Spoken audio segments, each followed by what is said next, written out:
Cool, rolling on everything. Everyone should see the glorious status menu. Hell yeah.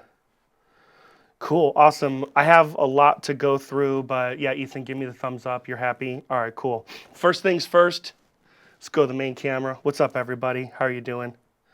I'll record this to the cloud too. Hey, so thank you for everybody that's joining me or whatever. We're just keeping it 100 here. Got a different onesie on, in case you're wondering.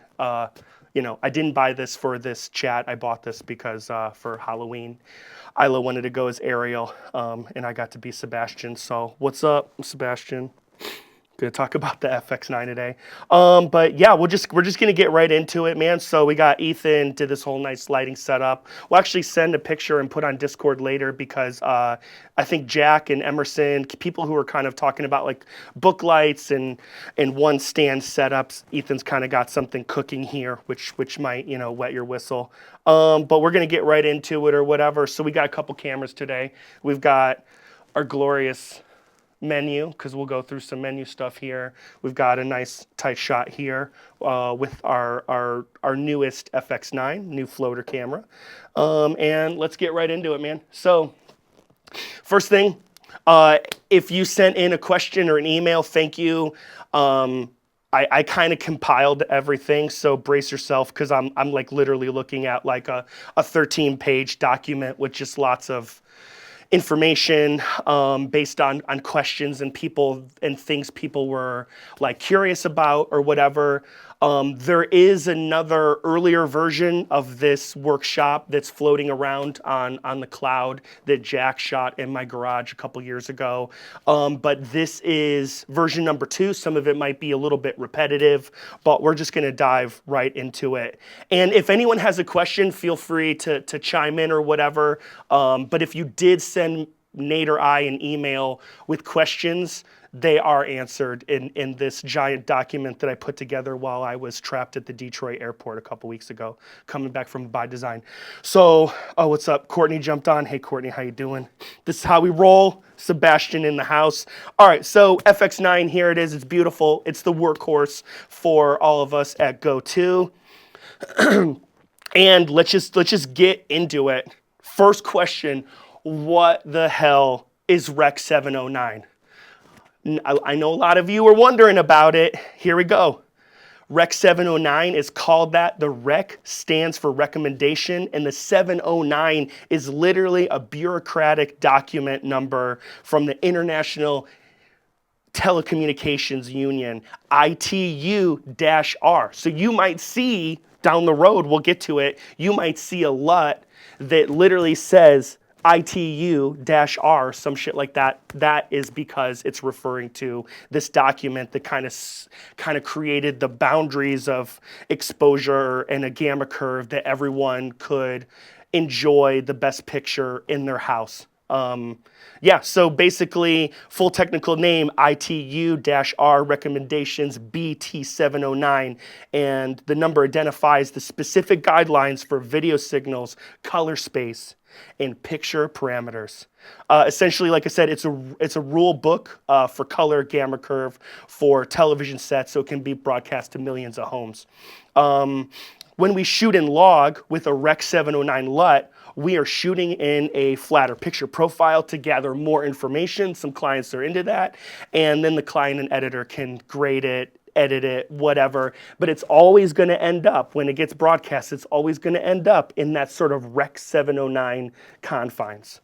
Another thing I thought I would talk about in case some of like the younger people are kind of curious, what's NTSC, what's PAL? So if you don't have like a broadcast television background, you probably didn't kind of dive into that. NTSC stands for National Television Systems Committee. It is a legacy analog color standard for North America, Japan, and some other regions.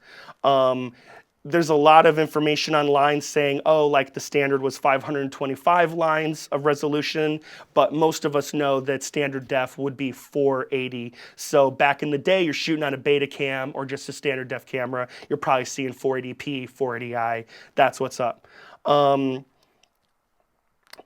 I'm sure a lot of you have shot for some of our friendly European clients, and that's where PAL's going to come into the mix. PAL's a little different. PAL stands for, let me throw that up, phase alternating line, and it's a color encoding system, and so regions in Europe use this instead of what the NTSC cooked up in the 40s. Some interesting things about how PAL and NTSC differ, and one of the big ones is going to be drop frame. There is no drop frame in PAL. And then you might be wondering, well, why does drop frame come into the mix for us in the States or Canada? I got you, Hayden, or Japan. Believe it or not, drop frame comes from the introduction of color television broadcasts. And Europe and the States handled how they would broadcast color TV differently. PAL did it in a much simpler way, and we're just like, F it, we're just going to change the how we're sending out the information. And with NTSC, they kind of did some weird science, some witchcraft here. So I'm going to read this because it's kind of crazy, but essentially, yeah, drop frame. So when color was added to black and white TV, frame rate was slowed down from 30 frames to 29.97 to accommodate the color signal without interfering with black and white TV sets. You know, because some people might have a color television, some people might be still watching in black and white. Solution was to add a drop frame. It's to keep the clock accurate. DF time code drops 2 frame numbers at the end of every minute except every 10th minute. Ethan's laughing. I mean, I'm just like, this is literally what it is. This is why, you know, it's history, man. So that's what that means. At the end of the day, what are we really talking about? How does that affect us now? All it really affects us, it affects us in the way as some clients may ask for drop frames, some may not. At the end of the day, it doesn't really matter anymore as long as all your cameras and your tentacles and your audio bag are all synced and doing the same thing. So typically, say for Bloomberg, I'm pretty sure I shoot in drop frame, and I'm shooting at 29.97 drop. Does it say it in their document? I don't think so, but as long as both cameras are matched up, it's all good. When you're ever in doubt, of course, with any technical spec, just ask your producer. And you'll kind of hear this throughout the chat. It's like, if you're ever in doubt with anything, just ask somebody, but at the end of the day, ask the producer. Okay, cool. So we're going to kind of jump into log. What does all of this mean? What does a LUT mean? How does that relate to everything? So here it is. Okay, so I'm shooting in log. Log stands for logarithmic gamma curve, and I got to use a LUT. LUT stands for lookup table. What is Rec 709 parentheses 800%? Why am I using it? Okay, here's the answer. So 709 800% is a specialized high dynamic range gamma curve. Is developed by Sony, acting as a hyper gamma that fits roughly 800% or 4 stops of dynamic range above middle gray into the standard Rec 709 color space that we've been talking about. So it's just Sony cramming in as much dynamic range, as much color, exposure, latitude, all of that stuff into a picture that everyone can watch when it's broadcast. So it all comes back to standards. Cool. Moving on, hyper gamma. Maybe you're good? Okay, cool. All right, so hyper gamma, HD hyper gamma. This hasn't come up a lot. I mean, recently, Ethan, Ryan, Carl, myself, we did a shoot, and the client, strangely enough, NBC Sports wanted us to shoot in HDR, and that put us, when we switched our cameras to HDR, it kind of acted like a hyper gamma thing, but we'll get to that. But are a lot of clients going to ask you to shoot in hyper gamma? Not really. Back in the day, House Hunters was kind of the main one. I don't even know if House Hunters is doing hyper gamma anymore. I don't know. It looks like Ronaldo's on. You probably shot a House Hunters somewhat recently. Ronaldo, are we still doing hyper gamma for House Hunters? Only if you're not using, okay. If you're not using FX9, okay. Got it. So for House Hunters, if you're shooting on FX9s, your S-Cinetone. If you're not, your hyper gamma. Is it Hyper Gamma 7? Cool, Hyper Gamma 7, cool, got it. I'm just going to read off some more stuff. Hyper Gamma, specialized nonlinear gamma curve, also developed by Sony for professional cameras, also designed to capture a wider dynamic range. It's saying up to 10 stops rather than the standard REC 709, while still producing a viewable high contrast image directly out of camera. And people are saying it's kind of a halfway house between standard video and log. And once again, maybe some clients will ask for hyper gamma, but it's not really something we're going to see a lot. At the end of the day, most likely you're being asked to shoot in a REC 709 color space, so just like a standard picture profile where the client is taking the footage from your card, from your hard drive, and editing it, and it airs on YouTube, Instagram, television, wherever, or you're shooting in log and they might take a little bit more time to create something nice, or they might just slap a LUT on it and call it a day. Yeah, what do you have a question? You need, like, what's your question? Like a separate thing though, to utilize actual HDR and hyper gamma, you do need a specialized monitor, right? Oh, if we're doing HDR? Yeah. Okay, yeah. So this is, Ethan's asking about, he's bringing up an HDR question because we kind of experienced this and it was a little bit confusing, but we did some research the night before. I was the DP on that shoot, so I kind of took the ball. I watched some videos. I started a group thread, and then I communicated what I thought would be helpful to Ethan, Carl, and Ryan. But here's the deal with HDR, which I didn't really know until a week or so ago because no one had asked for it, is that HDR with this camera is gonna kind of put it, it's weird because the viewfinder LCD screen on this camera is not HDR, but we're recording in HDR. So the first weird thing about shooting in HDR on this camera was that it automatically put gamma display assist on, which we will talk about a little bit further down the road. And it used gamma display assist to mimic what viewing what we're recording would look like on an HDR monitor, which I know all of this kind of sounds confusing, and it is. It takes time.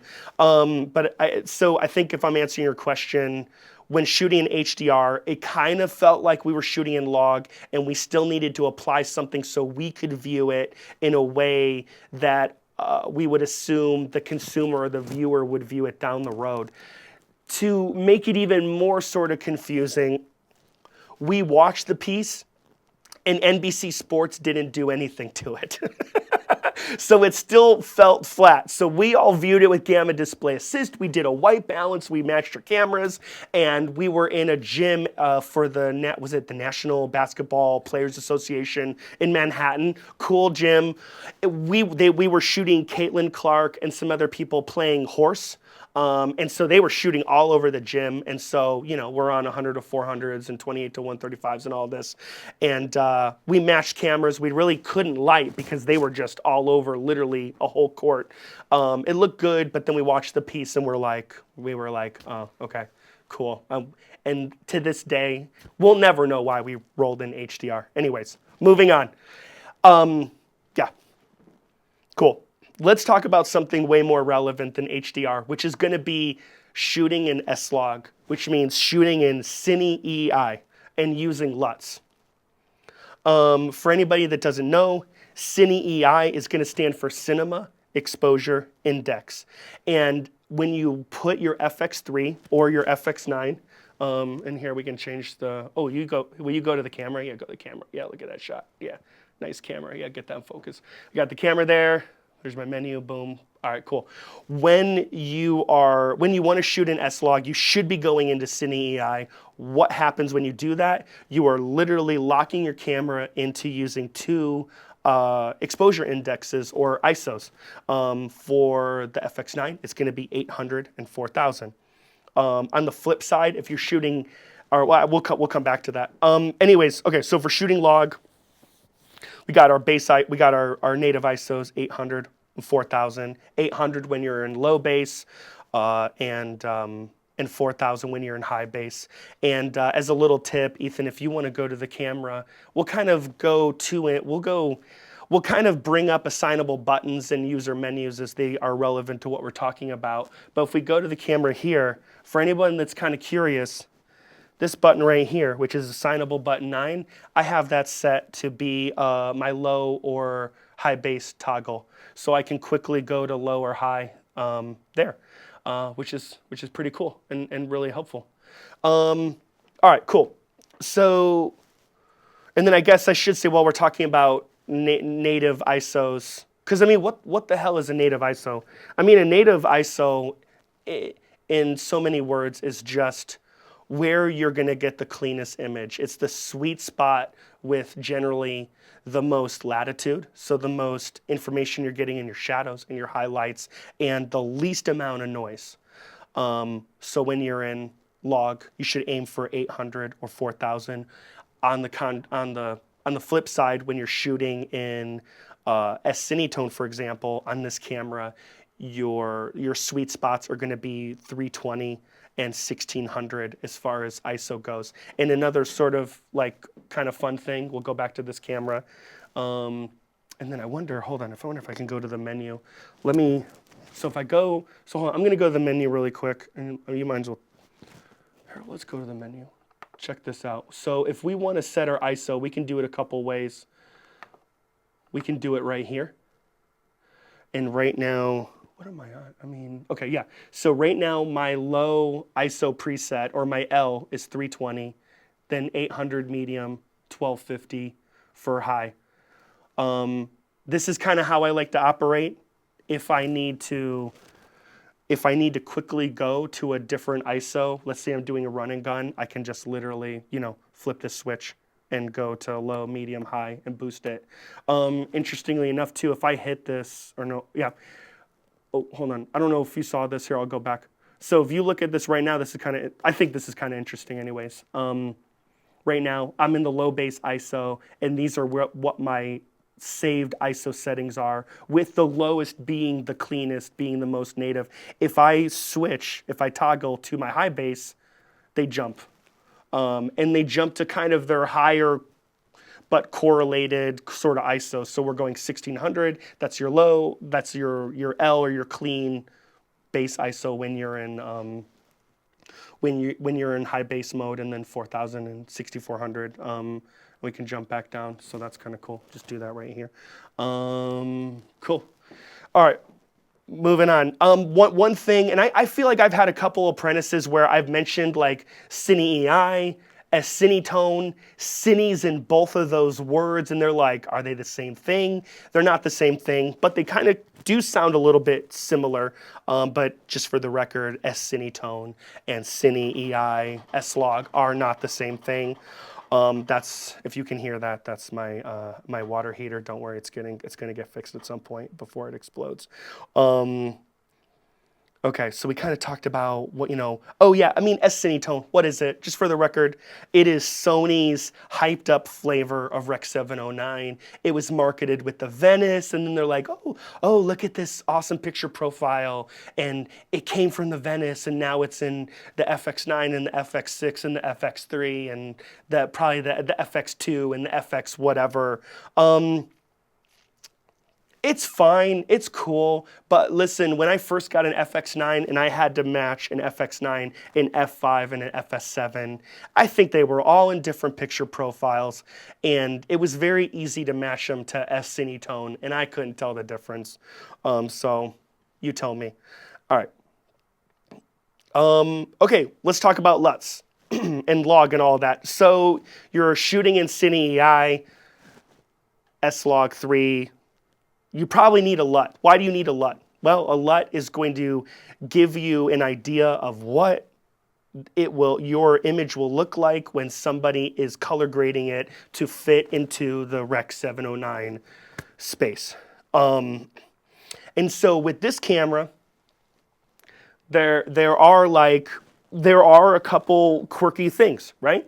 And one of the main quirky things is that in 4K, you're good to use whatever you want to use. You can use a LUT, you can use gamma display assist, you can use nothing. In 1080p, you can't use a LUT. You are trapped using gamma display assist, which is using, I like to just call it a fake LUT, because in a lot of ways it is. There is a LUT for it, like a comparative. If you were using a real LUT, what would it be called, or what would it be compared to? It's called S-Cinetone. You're gonna find this on A7 IIIs, A7 IVs, stuff like that, and it'll be on the FX3 or whatever. On the FX9 though, it's gamma display assist, and yeah. So another quirky thing, if you're shooting 1080p in log, it's just, I know, it's like, so it's just, there's so much to talk about, and we're like on page 3 or whatever. But anyways, I should back up. When you're shooting 4K and you're using a LUT and you put on exposure tools that you're used to, like zebras or whatever, they will reflect what you see using a LUT. So it'll kind of feel like business as usual compared to shooting in Rec 709, like S-Cinetone.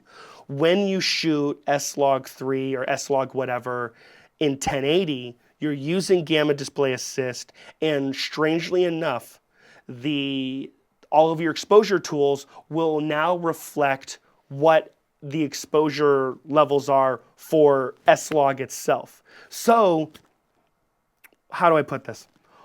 I like to shoot with zebras. I like my zebras at 70%. If I use 70% zebras while shooting 1080, while shooting log with gamma display assist on, I will overexpose skin tones by a hell of a lot.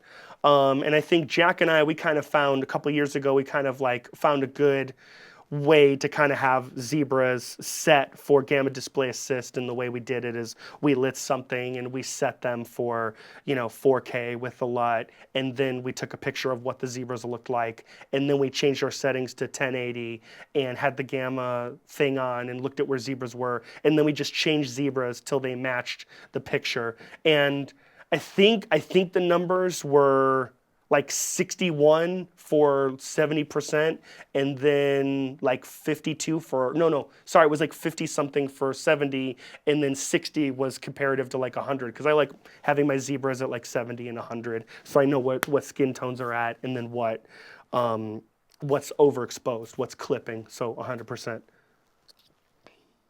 It was 52 for skin tones, and then like 60.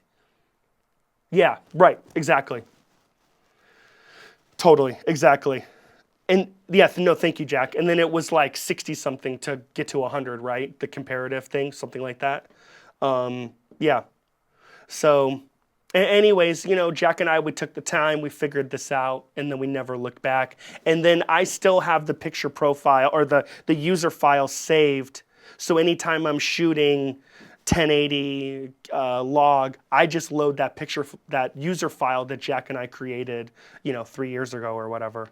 Yeah, and we'll get to user files, we'll get to user menus, all of that kind of stuff. So I'm just kind of looking at my notes here. I mean, that's really the biggest thing we should communicate when we're talking about log compared to 1080 and 4K, which is like you're stuck not using a LUT. You're going to use gamma display assist with 1080, and in 4K you can use a LUT. It's business as usual, and it's much, much better. Maybe the best thing to do is change. Hold on, let me change the. Here, let's go to the camera, and let's change this into log, and kind of show you what we're talking about.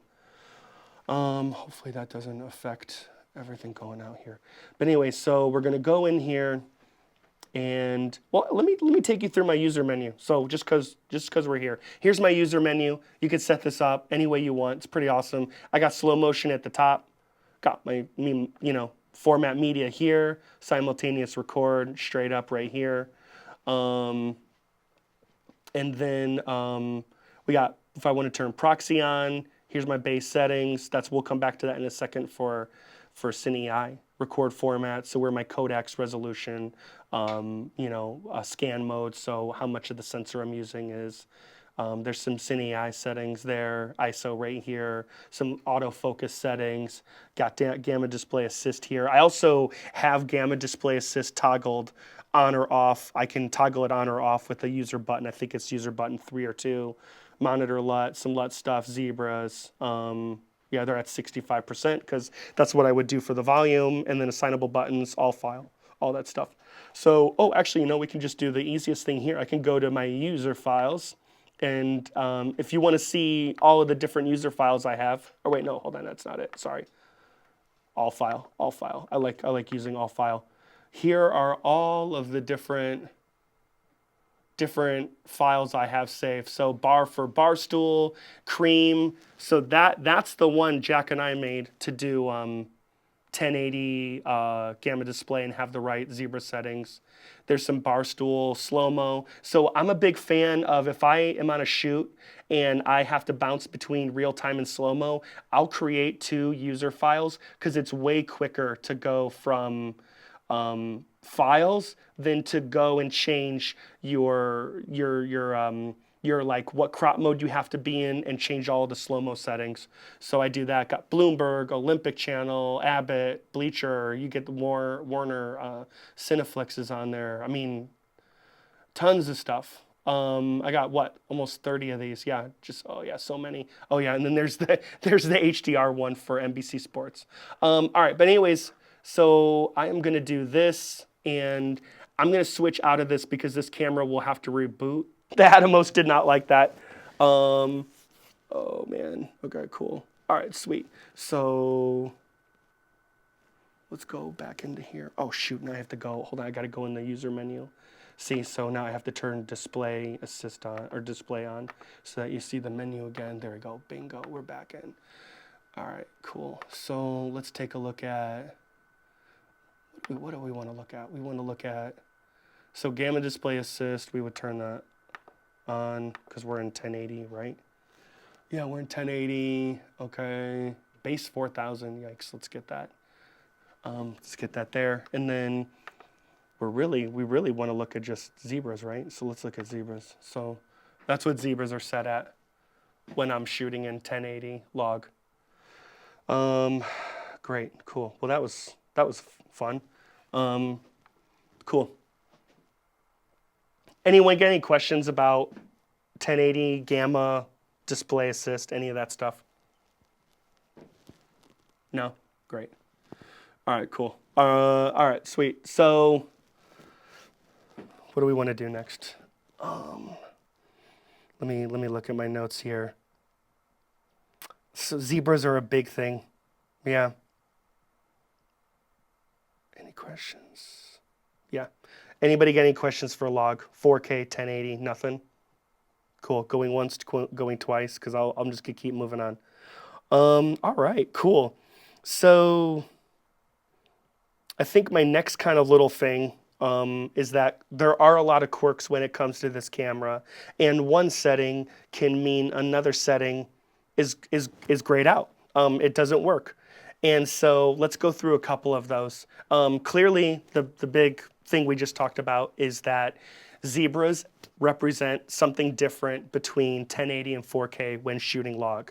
Another thing that's really unfortunate is that you can't double slot record when you're shooting in 4K, so you're going to have to use the Atomos to do a 4K backup, and try to do that whenever you can.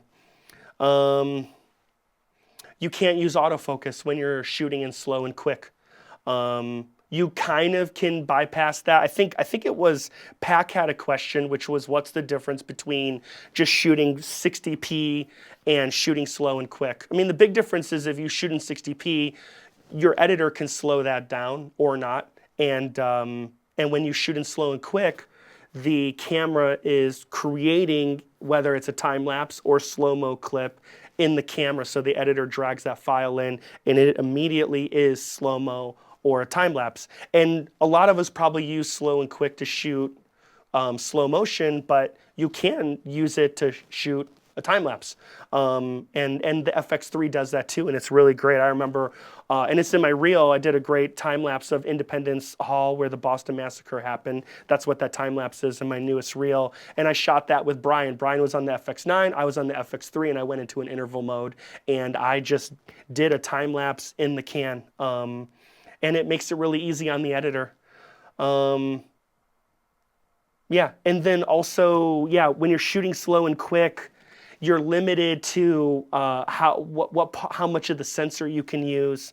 I don't think you can really do slow and quick in 6K. I think you have to either do, you can get up to 60 frames over 23.98 at like the Super 35, or it might be the 5K crop. But if you want to get 180 frames, you've got to go into the 2K full frame mode, because it's just too much for this camera to handle, which is so funny because when you shoot on the FX9 or the FX3 or the FX6, you can do whatever you want, and it'll double slot record. Yeah. Okay, so I answered that question with slow and quick. Okay, cool. So next thing I have here is we're shifting to audio for a second, and it looks like Ethan had a question about. Oh, this is like totally shifting topics. So Ethan had a question about why 8 channels of audio show up in his timeline when he drags a clip from this camera. And I had to look into this one. I really didn't know. I looked in the menu first and I didn't see any sort of options. And then I kind of did a deep dive on the internet, and it looks like it's due to Sony's like strict implementation of the MXF container, which we shoot a lot of our stuff in. This camera's, MXF camera shooting XAVC codec, and I guess it always is going to default to 8 channels of audio. I mean, even if we put there's a unit you can put on the back of this camera, and I forget what the fancy name is. I feel like Nate had a note. Nate had a note for what the actual unit is called, but you can get this expansion unit, and it's kind of acts similar to what you could get for the F5 or the FS7, and you can like send raw out, and you can get more channels of audio, but it's still gonna be 4 channels. Like it doesn't go to 8 channels. Yeah, so there's that. So that's kind of like a weird quirk, and at the end of the day, if it really bothers you, the internet is saying just delete them from your timeline. Well, yeah, So thanks, internet. Yeah. Yeah, but it's also like, because it looks like on the status page there's only like 4 channels usually. So then it's just Yeah. so weird that. It's very weird. Yes, on the status. When I'm uploading to DaVinci. For sure. Yeah, Ethan's saying like, hey, like on the status, it's like really frustrating because, if we go to the status menu, it's only going to show us these 4 channels of audio if I can get to them. Yeah. And you can only select 4 channels, right? You can only select 4 channels. Yeah, for sure. So that's all you get with this camera. Even with the expander unit, you get 4 channels. I mean, also kind of talking about audio while we're talking about it and everybody's here.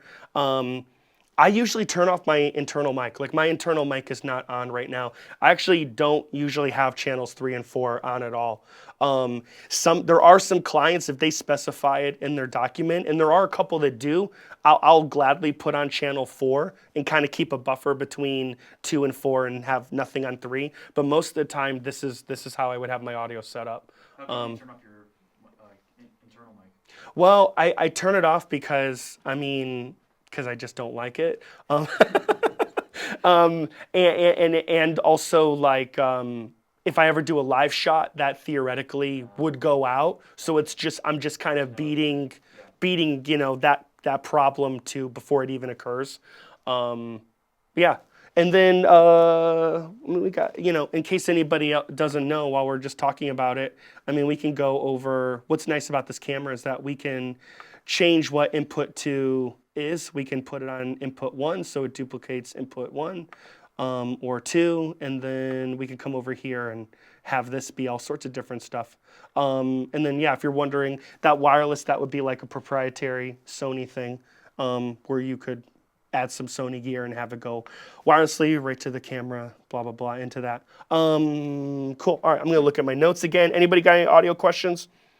Does it matter for like You stereo got and mono settings, like in camera, or Does it matter? What do you mean, like the headphone out? Is that what you're asking for? or Or just maybe like in general recording? Because I've had a shoot where like they had like a green sound mixer, okay. and then we found out at the end of the day that she was recording mono the entire time.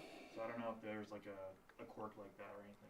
I don't think so. If you're sending multiple channels of audio, and no, not really. Or maybe that's just a back thing, if anything. Could be a back thing, but usually we're doing stereo because we're doing multiple channels of audio or whatever.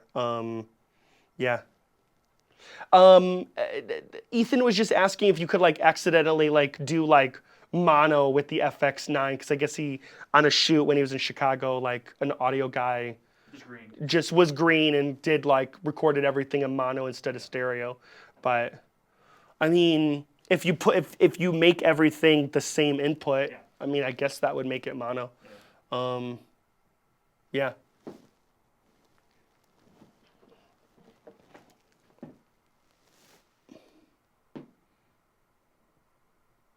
Yeah, yeah, no, Brian, that's a great question. Here, let me go back. Okay, so Brian's asking about mic level, line level. I'm really, I don't want to go into the FX3 too much. There'll be a separate thing that Galuppi's gonna do on the FX3, so I kind of want to keep it on the FX9. But I can just for the sake of posterity, you know, on the other side of the camera, you're gonna have all of your line and mic settings. I mean, there's a lot of stuff here. Let me change that. So we are gonna, right now, we're in line. We're going from the bag. We wouldn't put on mic. We wouldn't put on phantom power. We're using our pigtail, right, left and right. So coming from the bag into the camera. And then if we flip around on the other side, we're, you know, we're manual. We set tone. So we set tone. We use the dials. I did set tone a little bit higher because when you use the Atomos, I don't know if anyone's has experienced this, but I've experienced this. I was talking to Galuppi about this before we got on this whole call.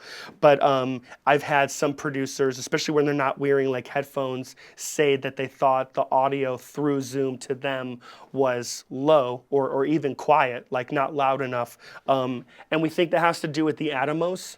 And there's not much we can do other than record levels higher to the FX9, which of course isn't something we recommend you do because then that only benefits somebody doing the interview and then the footage has the audio possibly recorded louder and maybe even overmodulated. Of course, if you have an audio guy or an apprentice, you'd probably be using a bag. If you're doing a one-man band, I don't know if you are using the bag. You're probably going internally to the FX9 and then they just get audio on the camera. I think you could go either way based on setup time and where you are and all of that and just what your preferred workflow is. But Brian, what was your question again though? Like that's kind of mic and line level here, but what was your question about the FX3? I'll answer it. What is it?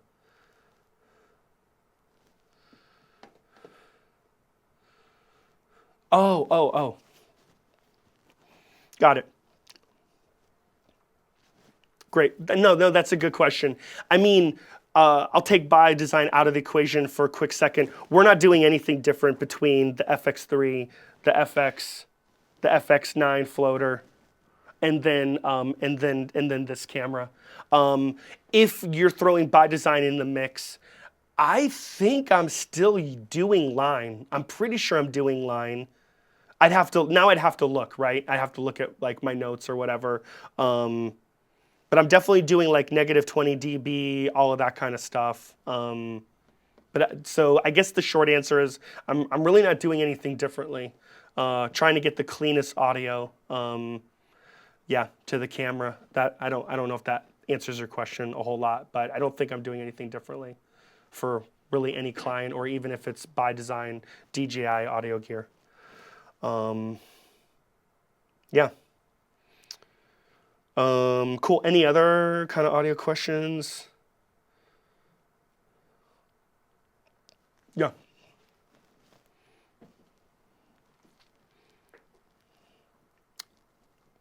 Yes.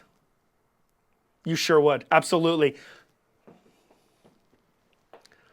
Yes, that's true. And maybe Nate could answer that a little bit better, but what I will say is that it might have been a couple years ago, Nate, I think Jalen might have been his apprentice, maybe not, but Nate kind of figured out that it was better when you're doing one-man band he's highlighting the thing, thanks, you're in the Google Doc. In audio, in one-man band direct to camera situations, you do want to change to mic level. I think that has something to do with like getting better levels and whatever sort of engineering marvels are in this gray box. I'm pretty sure I go to mic level, and then on the SRC, right now my SRC levels are at +4. I think they go down to like -25. Yeah. I think so. I mean, I've heard -30, -20. I think I landed on, I like 25. And I think at the end of the day, it just gives you, if you want to go to the camera, Ethan, it just gives you more flexibility with getting a better sound using these dials. And that's really what it comes down to. And it does sound better. It sounds a whole lot better. So I thank Nate for kind of messing with that. I feel like he figured that out a couple years ago. I think an email was sent out. If anybody needs that information or wants to go over it, I'm sure Nate could resend it out again, or I could even find it. He says he's going to resend it right now. So thanks, Nate. Yeah, and then I'm going to kind of read some notes that I think Nate kind of added here. As of now, each of us should have an A1 SRC as the camera's receiver hop, and 2 A1 SMDWBs, those are the transmitters that are on the audio bag. So we all should be basically A1, which is going to be what? That's block 470, 19, and 20. And if that is not the case, please reach out to the Gear email, so @Gear, and we will look into that. I think when we did Brower's truck review, Ethan's shaking his head because he was here. When we did Brower's truck review, he might have been one of the last ones, and we just updated some of his gear so that he kind of had that cooking. Let's see, what else didn't... Oh, what's up? What do you got? Hey, Carl. Hey, how's it going, Carl? I thought you were shooting today. Oh, hell yeah. Cool, man. Welcome to the party, dude. What do you got? Okay.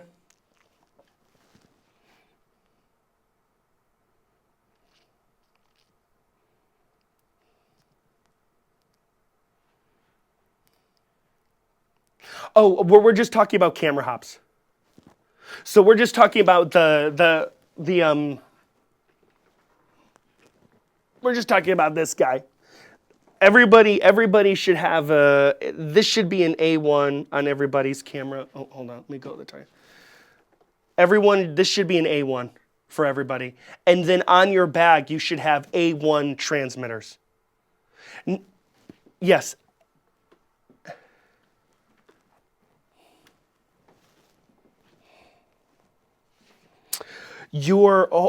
Hold on, Carl. So you're telling me well, hold on. Your hops. We're not talking about your hops. One is an A1 and one is a B1. Okay. Yeah, that's fine. I mean, in my bag I have two. I have an A1 and a B1. So 2 of my transmitters. If I'm miking up 4 people total, 2 would be A1, 2 would be B1. So you're okay. I mean, the goal is, and I don't know, I think this is one of the other, oh, shit. That's annoying. Okay, sorry, hold on, just got a call. Let me put on Do Not Disturb. Oh, sorry, guys. Okay, cool. Do Not Disturb's on, sick. Okay,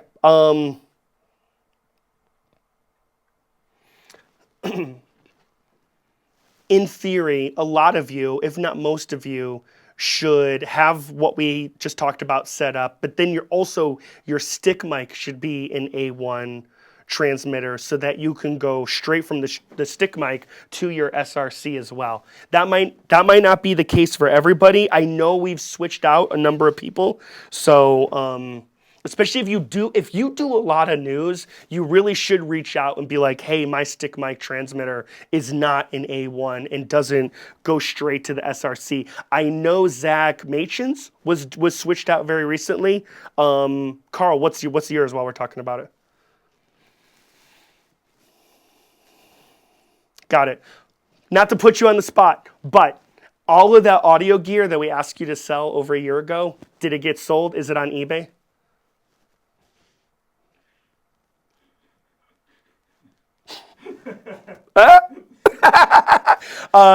So Carl, remember that's kind of the deal, and that's the deal for everyone, man. Like you sell shit, we're gonna buy shit. That's straight up. You know, Courtney's there. Hopefully that checks out. I don't get fired for saying that. But hey, that's the deal. That's an approved statement. So like, please sell stuff. And this goes for everybody that, you know, if you've got something, you're like an old tungsten light, old audio gear, like please, like if you are in doubt, check with the gear email, check with Nate and I and Courtney and Aaron.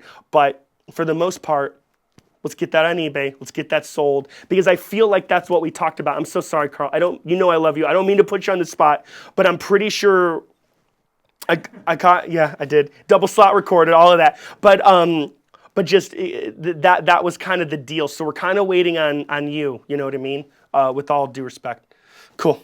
Sweet. All right. Can you put on the clause? Yeah, I can. Yeah.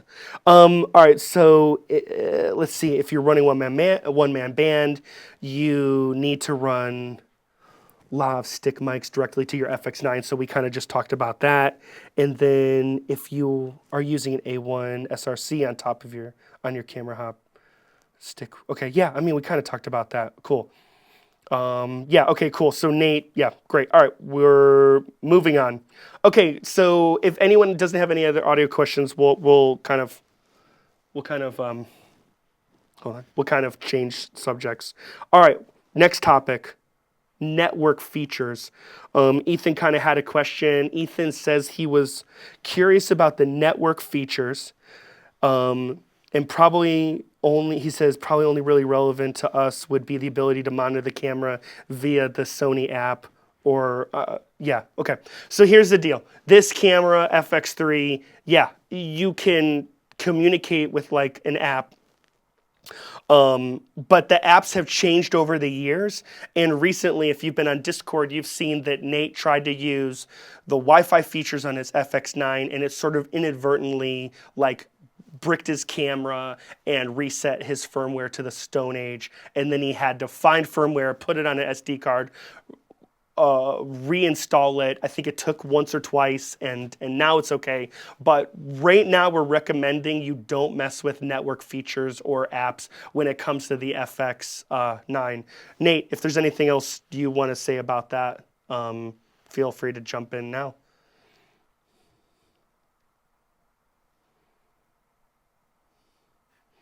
Or not. Nah, Nate's good. Yep, cool. All right, so anyways, that's what's up. We're gonna move on. So we're recommending that you don't use apps, don't use network features, and if you turn on your FX9 right now and it has like a GPS or satellite symbol on, please turn that off because honestly, at the end of the day, it's not really doing anything, and it might even be wasting battery life on your camera. So please feel free to go through that. All right, next question. FX9, does it have stabilization features? Does it have IBIS in it? It does not. The FX9 does not have image stabilization. It does not have IBIS like the FX3. However, for anyone kind of wondering, the FX9 does have some like metadata information that it stores that's built to that's like communicating with like a gyro sensor, and it's recorded metadata, and then you can use Catalyst Browse to stabilize footage if you're not using a lens that has image stabilization. And then there's some information on like for the best like results, you should shoot in 4K and you should turn internal stabilization off. There is kind of like a steady mode, like a steady cam mode in this thing. I usually keep it at standard, and then I would just have the IS on the lens. But I'm not really ever caring about this built-in stuff. But when this camera came out, they did make a big deal about it, and even like Philip Bloom and all those guys were like, "Oh, look at what this camera can do." But in our practice, we don't really care. I've never had a client in 5 years be like, "Hey, we want to use Catalyst to stabilize our footage." Like just like no one's ever said that. So that's kind of like the answer there. But you usually have all your settings on though for all the stabilization stuff, right? Yeah, because it's kind of just built in. So like, yeah. So if I import Catalyst and I'm not using this lens or a lens that has IS on, I would see this icon that I could click on, and then I could stabilize it in Catalyst and then export it out. And it does do something, but you'd want to, your workflow would be 4K, higher shutter speed. If you have a lens and it has image stabilization on, it's turned off, and then you'd want to shoot a little bit wider, maybe even put in guidelines, and then shoot, and then know that it's going to crop in a little bit to stabilize it, just like I assume it would when you're using like warp stabilizer or any like post-production like stabilizer programs or whatever. So it's like, it's a good question, because it's like, yeah, this camera can do, at the end of the day, this camera can do a lot of stuff that we just is not really relevant to what we're doing. But it's good to know that it exists, because hey, you might have a client every once in a blue moon ask for HDR. So yeah, while we're talking about image stabilization and stuff, I think it's good to point out that there is a weird quirk with this camera, a Metabones adapter going to EF in the 70 to 200. And if you have a 70 to 200, a Metabones adapter, and one of the IS settings on the Canon 70 to 200 on, it can create like a weird jitter or something. So if you've ever experienced that, that's going to be a Google search online or on Discord, and we can help you out or whatever. I feel like Brian's experienced that, maybe Zach Reed, I don't know. But I felt like it was something worth bringing up, because it kind of felt like it was in that stabilization kind of genre. And then, it happened to you on the FX3, Jack? Got it. Interesting, really. Was it the Metabones adapter in a 7200? Okay. What did you do? What was the fix? Was it just the IS mode on the lens itself?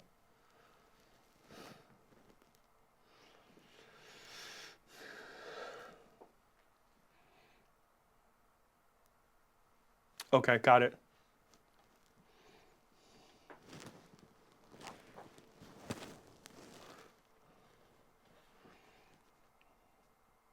Got it. Okay, cool. Were you on a tripod? Oh, you were handheld with the handheld FX3 7200. Yeah. Damn.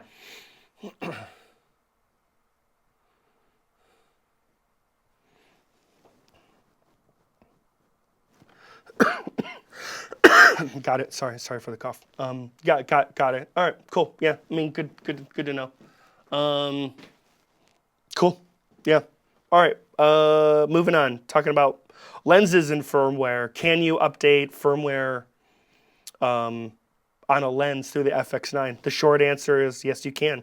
And I think Alistair Chapman has a video on it, and I'm sure there's some other videos. But there's a menu setting that's going to be buried in there, and you'd want to plug. Well, it looks like you'd have to like get the if I'm reading this, ensure the camera is powered up, blah blah blah. Yeah, I mean, I've never updated firmware on a lens. I don't think so. Not on this camera, but it is something you can do. But I'm not going to deep dive into that, because I don't even know if Sony's updated a lens recently. I mean, the last firmware update for the FX9 was like 2 years ago or something like that. Yeah, last firmware for this camera probably was a while ago. Yeah, that sounds about right.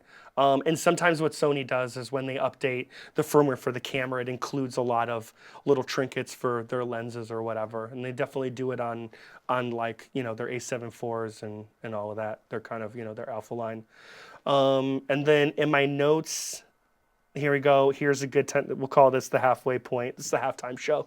Just call me Bad Bunny. Guys, this is a good time to stop and just point out that while, these are great questions, some of these could just be, a Google search, and you should always start trying to solve the problem yourself. And then if it doesn't result with the answer you need, reach out to Discord, your person, at a gear email or anything, because we're certainly here to help.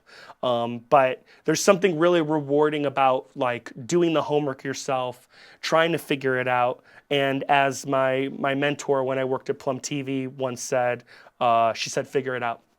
And that's burnt into my brain. So I'm still thinking of what she said. Figure it out. But we're here to help. So I don't want to like confuse anybody. That's why I'm dressed like Sebastian. All right, cool. Ethan had a lot of questions. So Ethan's got another question. FX9 in shadows and log. Ethan asked, when exposing in darker environments, are you trying to keep your blacks shadows at a certain IRE? I've noticed that this camera can get super noisy when I'm trying to lift the shadows. This is a very good question because this is totally true.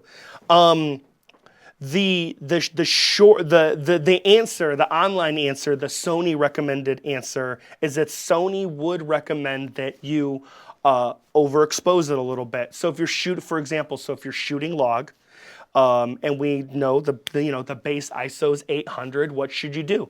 Well, you should change your base ISO to 500 or 400, and that would effectively have you overexposing by a stop. Now, before we move forward, this should only be done if you are talking to your client and editor and they know you're going to do it. Because what's going to happen is if they do import this footage and they look at it in Catalyst, they will see a bunch of metadata and they will see that you exposed at a different ISO. But if they're not using Catalyst and they're just importing this into Adobe Final Cut or whatever, and maybe there is metadata that they could look at in there, if they drag this in their timeline, it's going to look overexposed. And when if they're just slapping on a LUT, that's going to look overexposed too. And they might have a heart attack and then call the office and be like, hey, all of my footage is overexposed. I want a refund. So just, if you're going to do any sort of different workflow other than get it to look as good as it can in camera, you do want to talk to the client and have a plan. And maybe you will talk to a client, and maybe you'll even find a style guide down the road that will recommend that you do those things. But if you don't see that, you shouldn't do that. Yeah. Yep.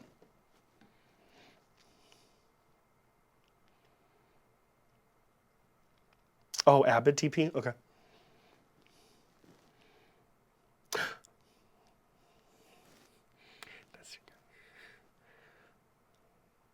Yeah. That's good. Yeah. Yep. Yeah, no, I mean, that's a good point. There you go. So sometimes different clients like Abbott may ask for that. And also in that situation, I wasn't the DP, right? So if you're working B camera, you were there being the best, apprentice ever, taking everything out of the truck for, our favorite Abbott DP. Huh? The John? Sure was. If you're doing that, at the end of the day, it wasn't my call, it wasn't your call, it was that DP's call. And hey, they talk to the editors, they have a kind of closer relationship than say we do with anybody that's editing anything we shoot. So it kind of made sense in that sort of scenario. But yeah, I mean, so that kind of is answering that question. So yeah, so it is possible to shoot slightly different, to have cleaner shadows, but it involves overexposing with the notion, with the idea, with the plan that you're going to bring it down. The communication key. Communication is super key, for sure. Yep. So good question, for sure. Yeah. And then this was also kind of an interesting question. Speaking of clients, have clients ever asked us to flag clips, sort of like photographers do?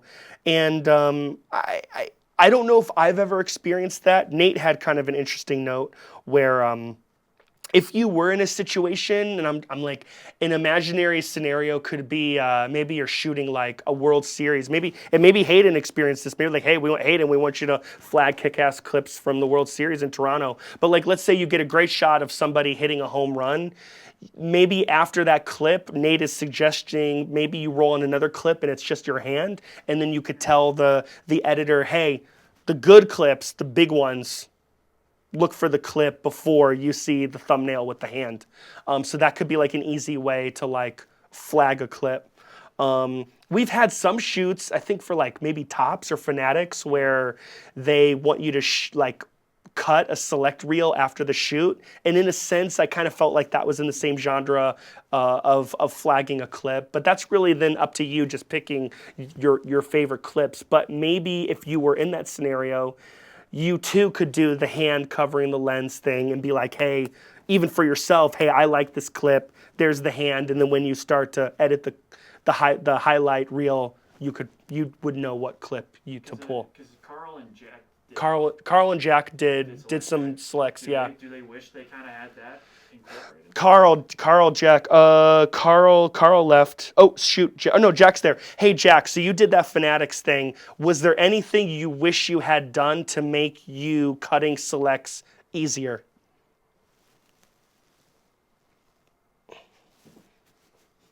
Shoot a lot less, yeah. Yeah, okay.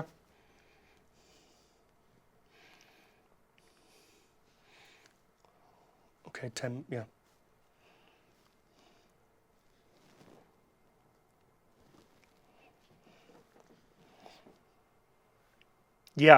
Yeah, for sure.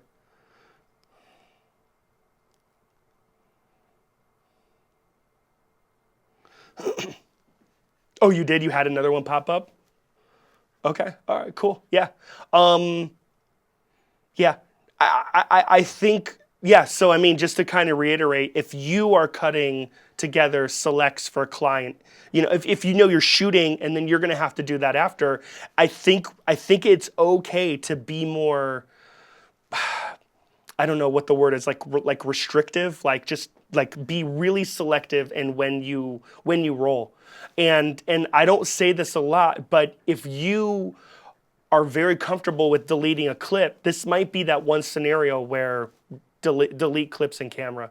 But like, there's a way to do it on this camera. It's way easier to do it on the FX3, but on this camera, it's like 5 button presses to delete a clip.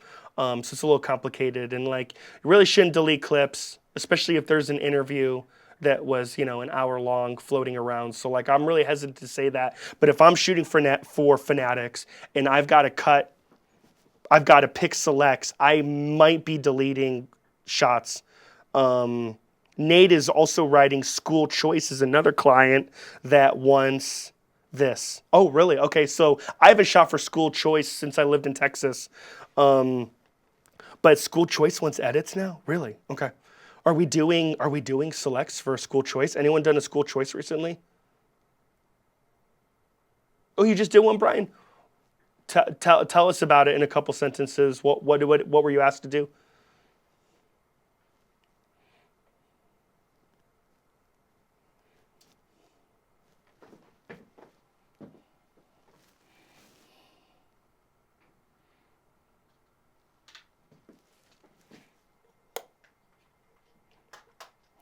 Got it. Okay.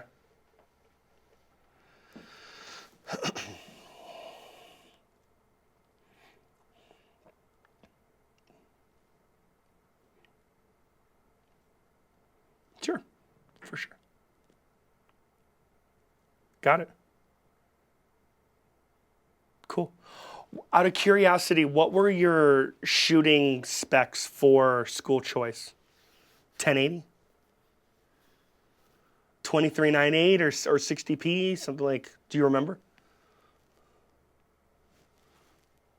Okay. Got it. Did they have any I don't know, like choice? Did they care what codec you rolled in? Did you roll in XAVC-I or did you roll in .L? Like,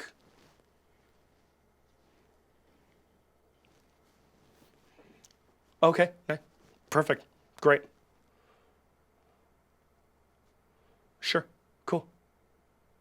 Awesome. Well, no, this might be, I don't know if we're at Codecs yet, but I will kind of jump ahead just for a quick second and talk about also, and maybe this could be, I don't know what Tops or Fanatics shooting specs are for, selects and reels and all that kind of stuff. But if you're in a scenario where you need to upload footage quickly, or you're going to roll a lot, you got to upload it to Dropbox, you got to shoot selects, all the things we're talking about, this may be a really good scenario to change your codec from XAVC-I to L. The big thing you need to know, if you're shooting in 1080, I and L are both 10-bit. So you have nothing to worry about. So even if the client was like, yes, we need 10-bit, 422, blah, blah, blah, you could still change it to XAVC-L and get smaller clips with less data to help you with the importing process, the cutting process, and then the uploading to the Dropbox or wherever.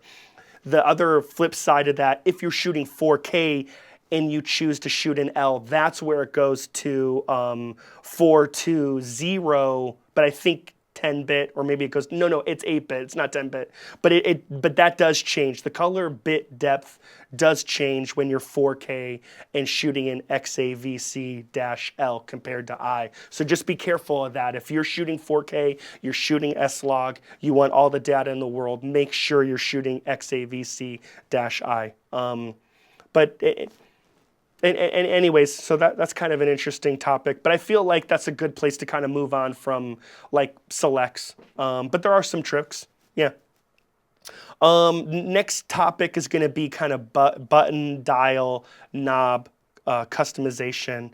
And so, what am I? I'm on the wide shot, so I'll go. Give me a tight shot of this camera, Ethan. So, I mean, what's really cool about this camera is that what you've got, I think. 10? Do we have 10 assignable buttons? Let's find out. I'm going to switch to the menu. And I mean, this is one of the best things about this camera is that you can assign a lot of different buttons. So if anyone's curious, here's how I have my camera set up. Let's go through it. We got number 1, slow and quick. Number 2, gamma display assist. So you know, if I'm shooting 1080 S-Log and I want to turn gamma display assist off or on really quick, I'm using 2 to toggle that. Number 3, video signal monitor. Obviously, that's a fancy way to kind of toggle through, vector histogram waveform. And then this is one of my favorite ones is button number 4. So if anyone's wondering where button number 4 is, let's go to the camera, Ethan. Button number 4 is this one right here. And so this button, if I switch back to my menu, push button, push autofocus, push manual focus. So this button is going to toggle between auto and manual focus. So if I hold down on the button, I'm in autofocus. If I let go, I'm back in manual focus and got full control. I love this button. And also, for the record, it is the same. I have it set up exactly the same as this button is. So if I'm doing an interview and I just want to check focus, I just hit that button really quick, let go. Yep, see the little eye thing pop up on my subject. Great, back in manual focus, back in full control. There are totally times where I'll use autofocus, and there are times where I don't use it. When I'm doing an interview, typically I will use this button or button number 4 to check autofocus, to just be like, yep, looks good, and then I let go. If I have a mover and they're doing this, they're swaying back and forth or whatever, I may flip autofocus on straight up all the time.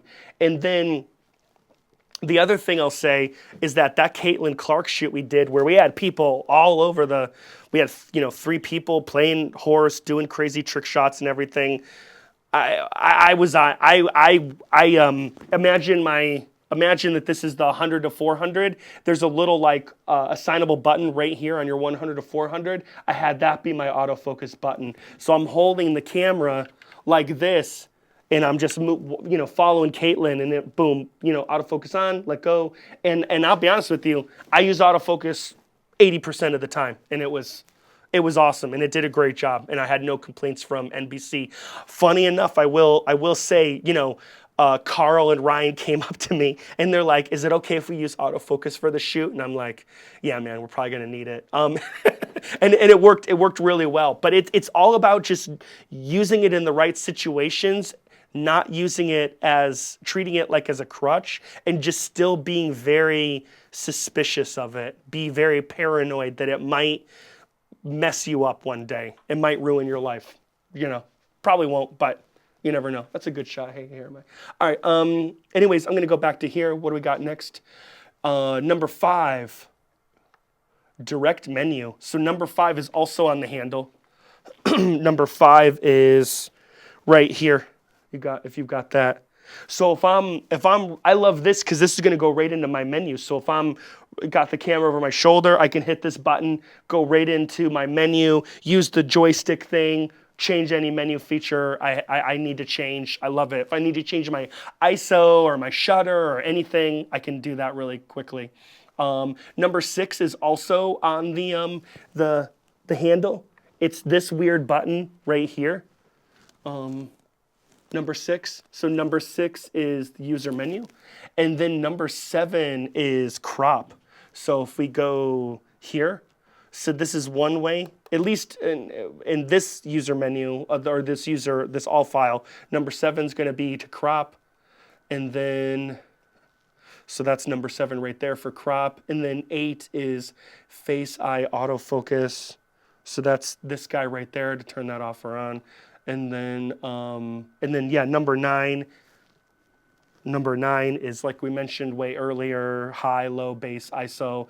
And then also I do have number 10 at the moment is also my crop select. And that's this button right here. So yeah, and like I said, this user, the all file that I'm in right now is like from 3 years ago. So some of these things are probably different compared to a new user all file. So I probably don't have a duplication like that in other stuff. And then what's also cool is we can also customize some of the dials. So let me go into the menu and let's go to that. Let me see if I can figure. So obviously, like, I like having where I can customize my assignable buttons here, but that's in my user menu. And then so I can go to, let's see, hold on. I might have to, where is that? Let me see, where are we going? Is that, I'm looking, hold on, handle zoom. Oh yeah, I mean, this is good to point out. Like handle zoom, you have some customization here, which is good. There's the GPS thing. Oh, it's on. Oh god, let's turn that off. How embarrassing. How embarrassing, caught in the act. Ouch, fired immediately. Turn the GPS off, that's ridiculous. Don't waste any battery. Hold on, let me find, there's the ND. There's lens stuff. So, I mean, actually, this is kind of, I feel like, kind of useful. If you can kind of see how, my camera's set up. If you look at the top right corner, or top left-hand corner, you've got my focal length in manual focus, and then what, like, my foot, my distance is, and that's all related in this. So if you have it, if it's set up doing like the weird zoom stuff, you can just like change that here. And then if we go, hold on. What's up? What? Okay, Kim's gonna pick up. Isla will be back. All right, cool. Thank you, Kim. Appreciate it. Shoot, hold on. I gotta find, where the hell is the, you can customize some of the dials. That's what I'm trying to find. Hold on, guys. Maybe it's in shooting? Hold on.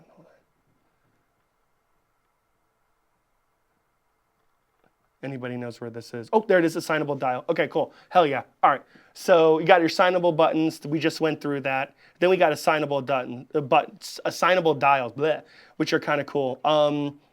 So assignable dial, so ND filter. So I'm gonna switch back to the camera. So that should represent this guy right here. So if Ethan can get a shot, this dial right here is set to change my ND, my variable ND. That's what this is set at. And then you can assign the direction too, which is kind of cool. And then the other thing, if we go back to the multifunction dial, if you want to, Ethan, sorry, if you want to get on this right here, the multifunction dial is this guy right here. And I think out of the box, this might be your aperture, your iris, and that's how it is set here as well. But you can change this to different things too. In fact, let's see what we can change it to. We can turn it off. We can change it to change our ISO immediately, which hell, that could be helpful at some point. Or we could have it be audio input level. Wow, that's a weird one. Weird choice, Sony. I really, all right, cool. I guess maybe if you're going one-man band and someone starts talking too loud, you just crank this dial and you're rocking and rolling. Yeah. Oh, okay.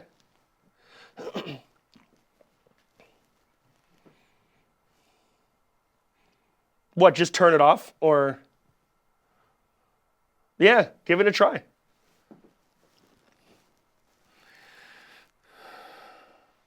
Okay.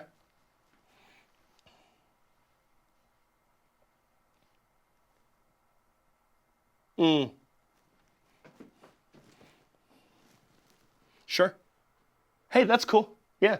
No, that's great. I mean, dude, could be. I would just listen. I'll probably say this again. Just like if you decide to experiment with a new setting, just make sure you experiment with it at home first and make sure you know 100% what it's going to do and how it's going to react in the field so that you know what I mean. But yeah, no, you should try it, please. And Derek, after you try it, like get on Discord, man, and let us know what you found out. You know what I mean? That's a great thing about Discord. And then I just wanted to go back since we were talking about the multifunction and we know what those things, what that can be assigned to do. I was then curious about what the options are here. Oh, it's the same deal. So Derek, you could even assign the dial on the handle of your camera to be the audio input level. So that's cool. Yeah.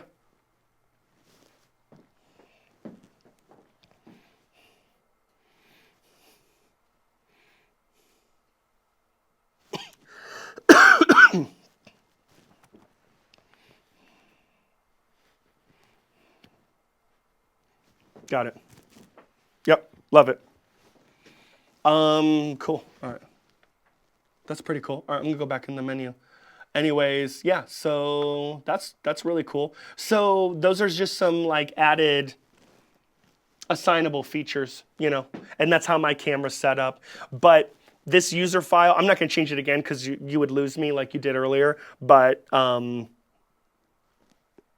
think depending on what the shoot is, there's nothing wrong with having your camera be set up in different ways. So like if Derek's doing something, he's out in the cold and he just wants a really quick way to change the audio, he's one-man band. Hey, bingo, Derek, you should create a user file for whatever that client is and give it a try. But you might not want your dials to be set that way when you're doing a Bloomberg inside or shooting for Cineflix. But it's cool. We have all these features and everyone, the more customized your camera gets, I just feel like the easier your life is going to be and the better you're going to be in the field, and then just the more you can focus on making things look and sound good, to be honest with you. I mean, that's the whole point. We can nerd out about gear all day, but at the end of the day, we're all of this is to help us, you know, tell stories, create, you know, beautiful images, make things sound good. So, you know, don't forget that. All right, cool. What are we doing next? So I'm just going to look through my notes. Assignable buttons, yes, yes, yes. User menu, we kind of went through the user menu. Great. We'll get into autofocus. And I mean, we kind of talked about it. I mean, the big thing is, yes, autofocus exists. It's pretty damn good on this camera. It's very good on the FX3. Choose wisely when you use it. Ethan did have a question about a specific mode, which is the biggest question was, what is the difference between face and eye priority? They sound the same. You're right, they do sound the same. What's the deal? Well, I guess we should go to it. Oh, there it is, focus, Jesus. All right, cool. All right, focus, let's go, boom. Should have been on the menu so you could see me just flick through everything like a madman. All right, this is kind of generally, at least for this user file, this is how I have things setup or whatever. But big question, face and eye detection. What's the difference? Face eye detection autofocus prioritizes human faces and eyes with a face only mode available that freezes focus if the subject leaves frame. So that is going to be the big difference between that kind of thing. And then you've got different autofocus transition speeds. I think Ethan was kind of curious what mine were. At least in this user file, I've got my transition speed is fast. So it's at 7 locked on as opposed to responsive. Focus area is wide. Oh yeah, get out of that. Not gonna mess with that. Has anyone messed with the focus area at all? Using Ethan's wondering, anybody mess with the focus area? Anybody really mess around with the autofocus stuff and found anything they like, don't like? Anybody? This is typically what I do. I like using it for the interviews, and that's that. Yeah. Cool. All right, I'm gonna move on. We're all use the touch the focus. Yeah. So you actually like touch your viewfinder. Yeah. That's cool. I not for me, man. It's too weird. Too many years of like don't touch the monitor, don't touch the viewfinder. But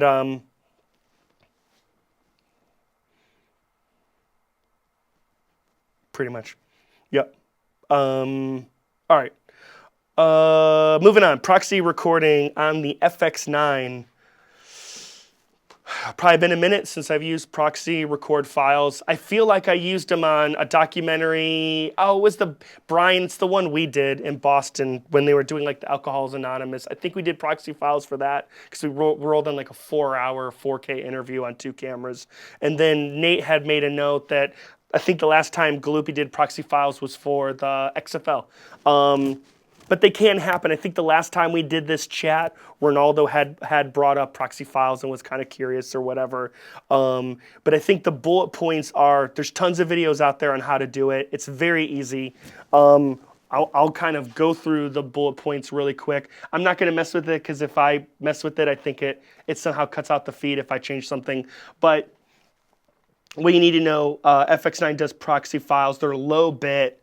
You have a choice of 9 megabits per second or 6 megabits. They're going to be MP4, and they're going to get recorded to the SD card, which obviously the SD card goes right here. And the SD card is also where you would load a LUT or where your like user files and all that would be saved.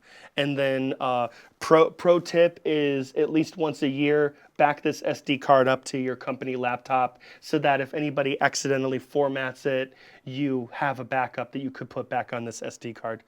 But if we want to go to proxy files, I think Jack mentioned dropping this in here before I forget, FX9 proxy files on our list of things to talk about. He's wondering, yes, we're going to talk about it right now, Jack. So let's go into the menu and let's go find our proxy files. I've got it in the user file right here, bada bing, bada boom. You turn it on, you choose your resolution, what you want the audio to be, all of that, and you're kind of in business. And then just know that they're going to go to the SD card. I mean, that's it. And then also, I think if you're shooting in log 4K, you can choose it to have a LUT on, I think.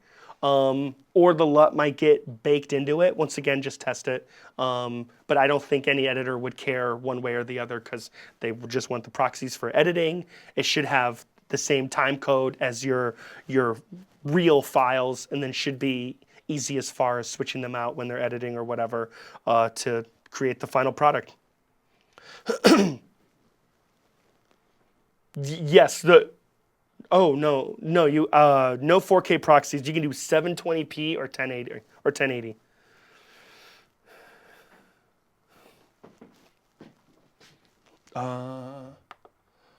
I'd have to turn this on to I mean, I have no idea what that is, to be honest with you. I don't know. Let's turn it out. All right, hopefully this doesn't reboot the camera. Okay, cool. Anybody know what the chunk is? I'm not gonna think. Oh, you can't. Okay.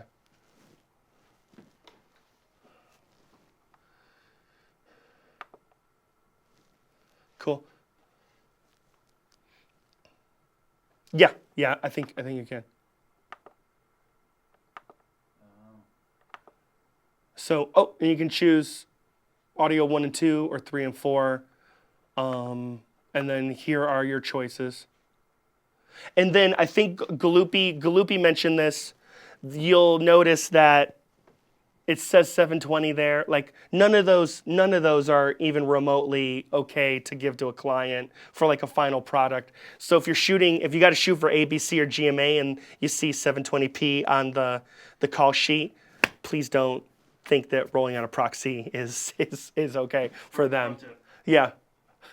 Pro tip: don't give GMA proxy 720p files. They might get really upset. Oh,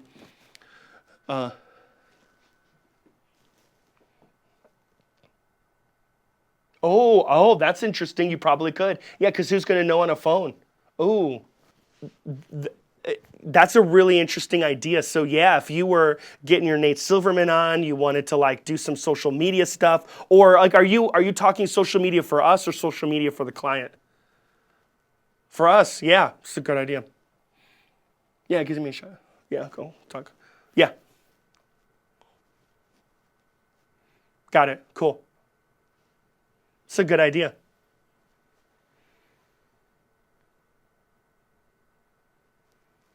Yeah.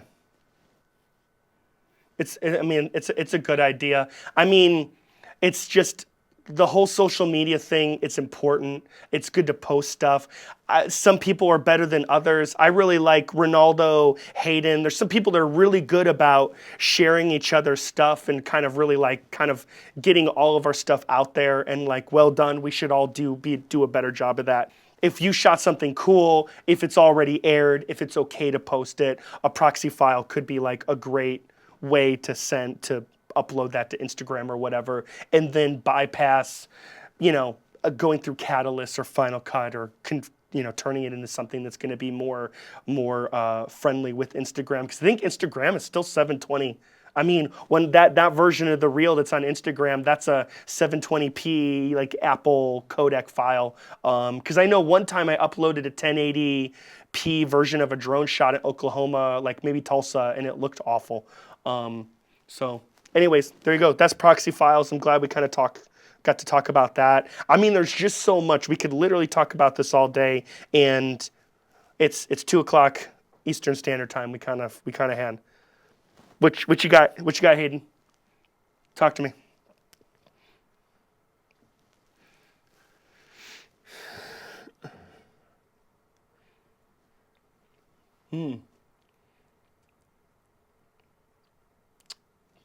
That's a good.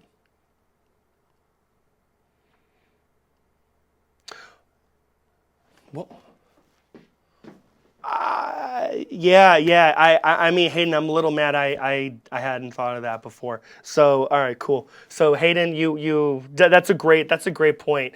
I would want to look into that. I don't know what that would look like or mean, but if I'm hearing you right, if you're shooting in 4K, you can't have your Odyssey or Atomos be a backup of 4K. Maybe having a proxy is a good backup, and you're probably right. That's a great idea. I might have to mess around with that. Yeah.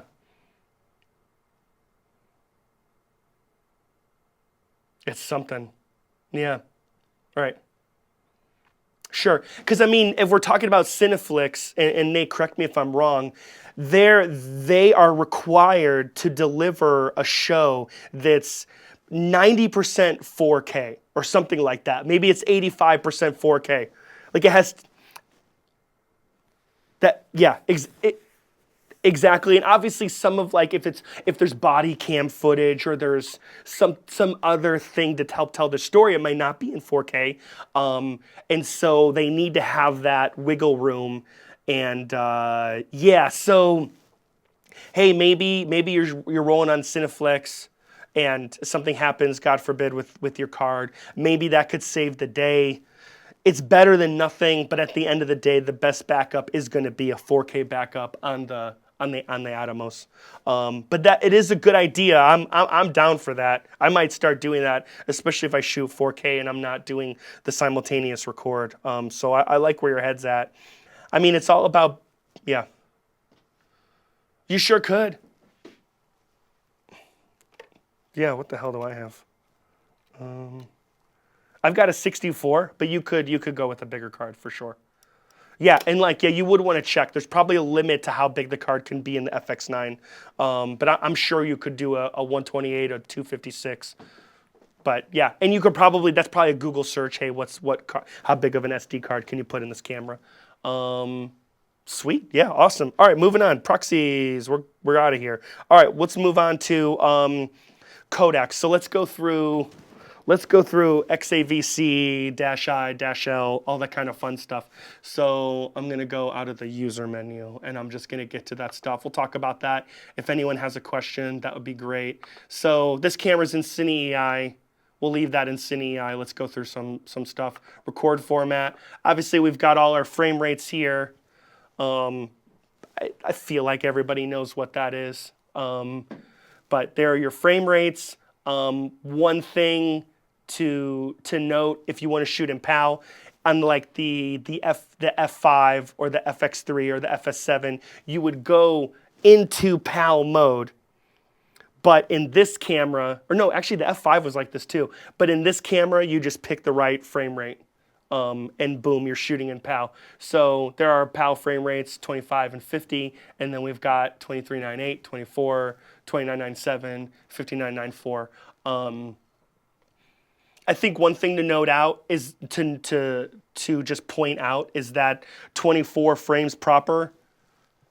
You're probably not picking that ever. If any client that says they want 24p, they really mean 2398. Most of the time, they will say 2398. And when in doubt, just ask the client, and then they'll probably tell you, oh, we mean 2398. 24p right there. My understanding, please somebody correct me if I'm wrong. My understanding is that if you're shooting in 24 frames proper, it probably means you're going to put this product on film itself. That's my understanding. Yep, cool. Moving on. All right, cool. So there are our frame rates, and then we've got our image scanning. We got all these different options. It's a good time to kind of talk about, this is marketed as a 6K camera. It does not roll in 6K. If you go online right now and you do a Google search and you get AI involved, AI will tell you this is a 6K camera. AI is wrong. Sorry, AI, don't come for me. All right, so we've got full frame 6K. That just means that we've got a big ass sensor. We've got 6K resolution, and this camera is going to take that 6K and it's going to downsample it. It's going to use its witchcraft. It's science and engineering, and make it into a great 4K image. Full frame crop 5K means it's going to crop in a little bit. This is going to be really helpful if you're shooting on some lenses that were marketed as 35, but surprise, actually will fill this. One lens that comes to mind is the Canon 17-120, and then definitely some Arri lenses. The ones we used on 30-30, the super speeds. The Arri super speeds that we used on 30-30, and shout out to anybody that helped with that. There were a lot of people that worked on that, and that's going to air in a couple months. We can't wait. It's going to be awesome. Can't wait to see it. But those super speeds, they're marketed as, I think, Super 35 lenses, but they played really, really nicely with the full frame crop 5K 5K mode. Then you've got your classic Super 35, 4K, and then we get into this. We get into the full frame 2K, the Super 35 2K, and the Super 16 2K. So I don't use that a lot. And the last time I used that, I used it because I was shooting in 60 frames and I wanted to use, okay, if you're shooting 60i or 60p, you're forced into a crop. If you're using the full sensor, and then you don't get to use all of the lens. And so I needed to use all the lens, so I went into the 2K full frame mode. And I had somebody, it was for CBS, say my shot just looked soft. And I just refused to use it, because then I went on all of these forums and I had a lot of people complain about how the 2K full frame looks soft compared to the other options. So if anyone wants to jump in and say, hey, I experienced this or I didn't, but this is just where I stand on it. So I typically don't use any of those modes, but they do have benefits. And one of the biggest benefits is that if you want to shoot 180 frames per second, you've got to be in full frame 2K, because the camera can't do 180 frames and do the Super 35 4K or the 6K or the 5K crops. It can't do it. So just know those are your options. But hey, if you're shooting with a B4 mount lens, you may want to be in this mode to get the Super 16, because the B4 lenses kind of match the Super 16 coverage of what the lens can cover on a sensor. So that's that. Any questions?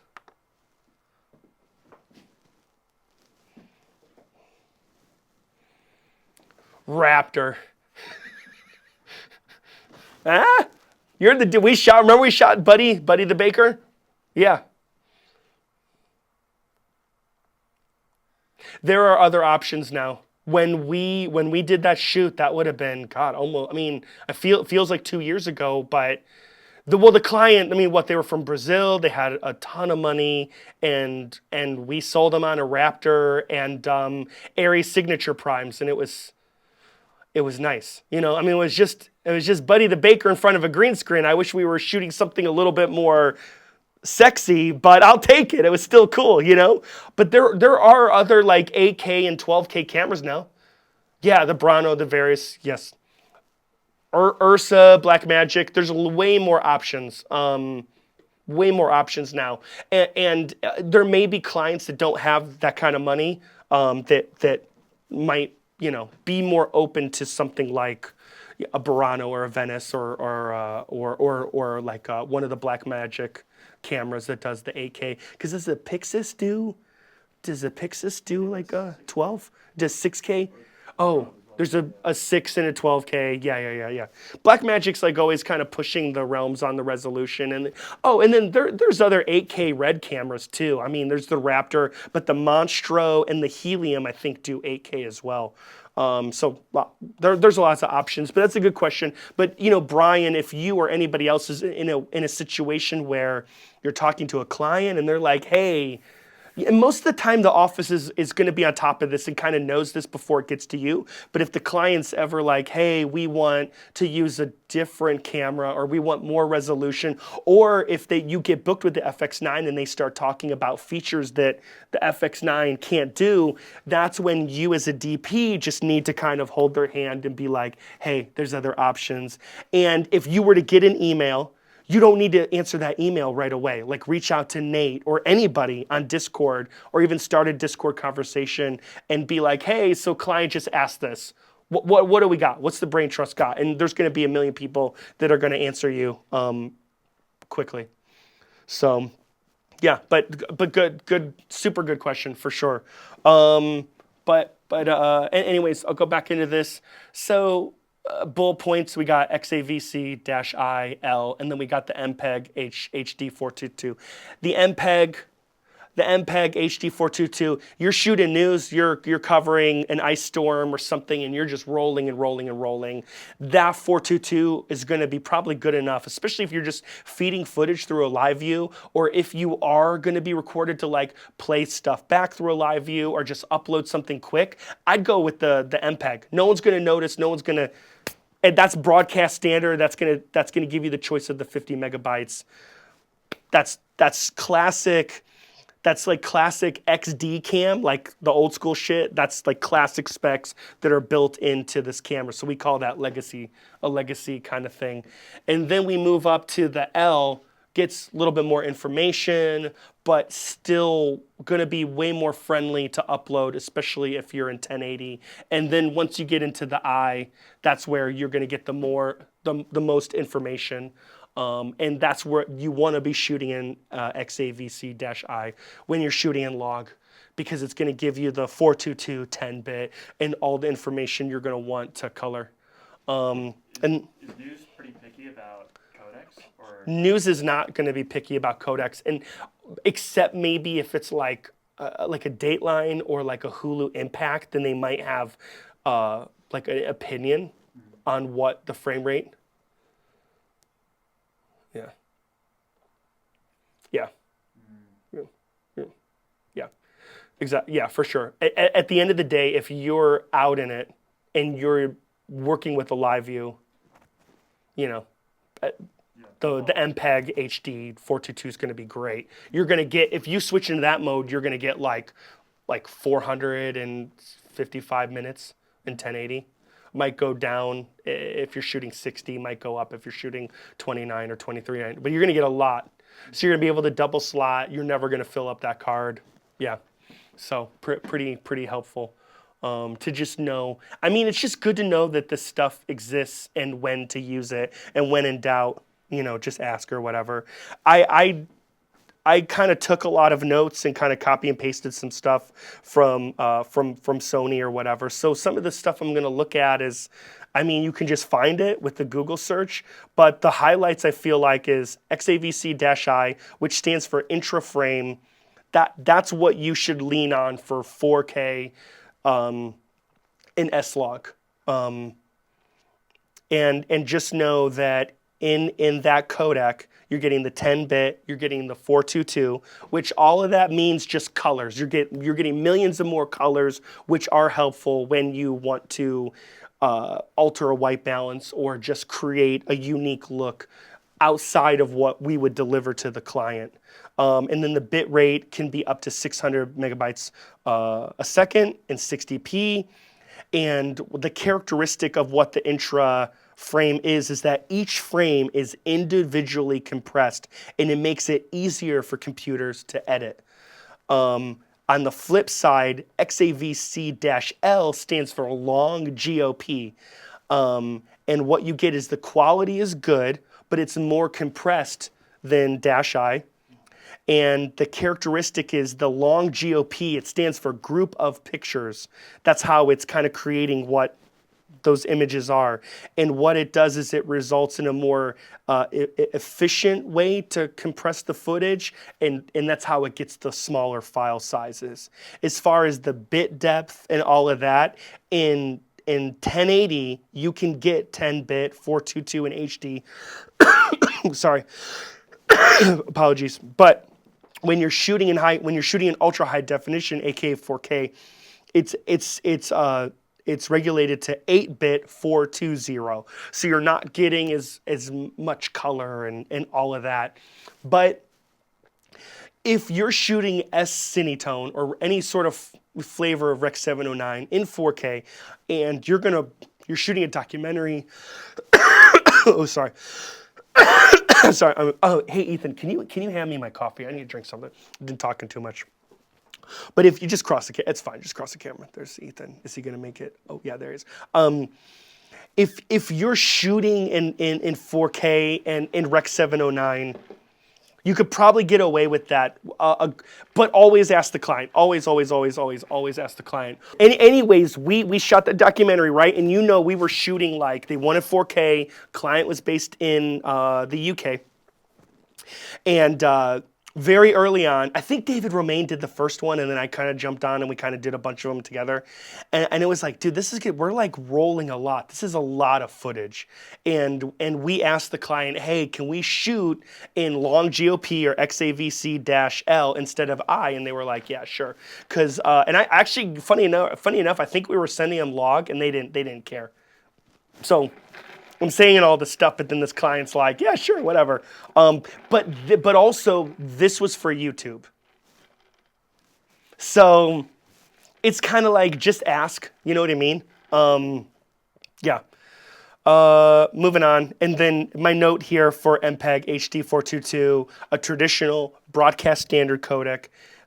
Bit rate is around 50 megabytes per second, and it's useful for fast turnaround, broadcast compliant projects. So there you go. And then note on proxy, not relevant. And then there is a little note here about external raw output. So you could output raw like a raw like picture or whatever through this camera, but you need that back unit to do it. And then you'd need an Atomos or something that can then take the raw footage and record it or whatever. But it is possible. Oh, and here's the thing.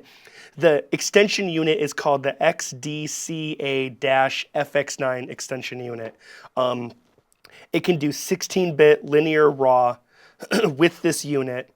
And yeah, and then ProRes RAW can be recorded using the Atomos Shogun.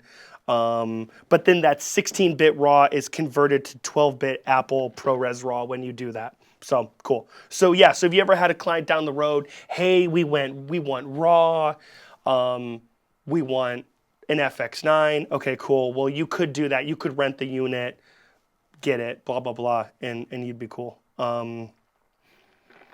Yeah, that's I'm kind of looking through the notes. Yeah, I mean, anybody have questions on frame rates, codecs, anything about this? Yeah, anybody got any questions?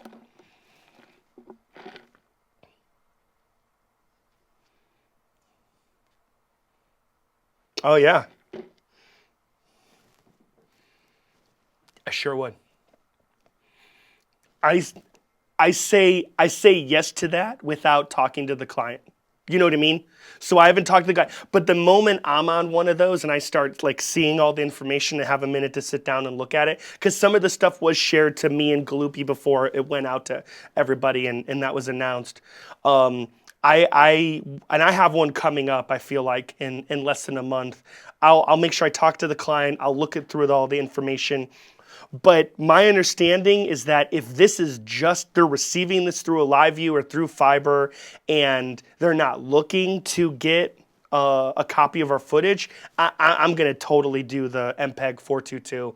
And then by chance they want an archival version, or if the feed got broken up at any point, I could give them the MPEG thing and they'd probably be fine with it. But I double check, and maybe it's a compromise. Maybe like, oh no, like, hey, can we do the XAVC-L instead? I mean, it's going to be 1080, I think, and I think in some venues it's going to be, or no, one league gets interlaced, one league gets progressive. But I think that the short answer is yes, I would look at that if the client's cool with that, But yeah, 100%.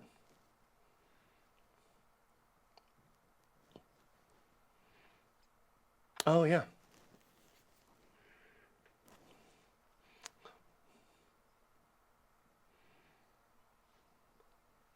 You did? Okay, there you go. Great. Cool.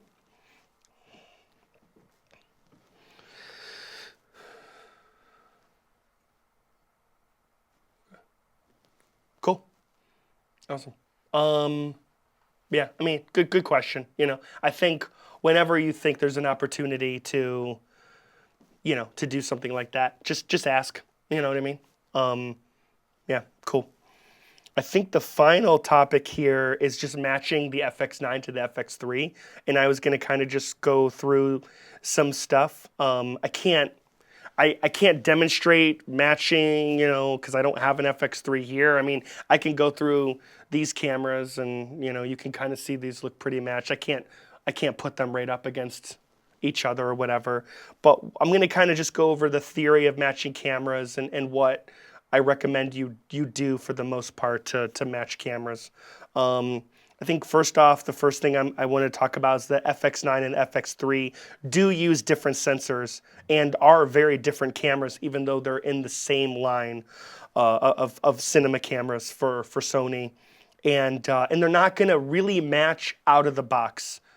Yeah, let's get into that. First thing, use different sensors. This sensor, as we know, It's a 6K sensor. It's getting downsampled to 4K. What does that really mean when we're comparing it to the FX3? I keep pointing here because this is the FX3.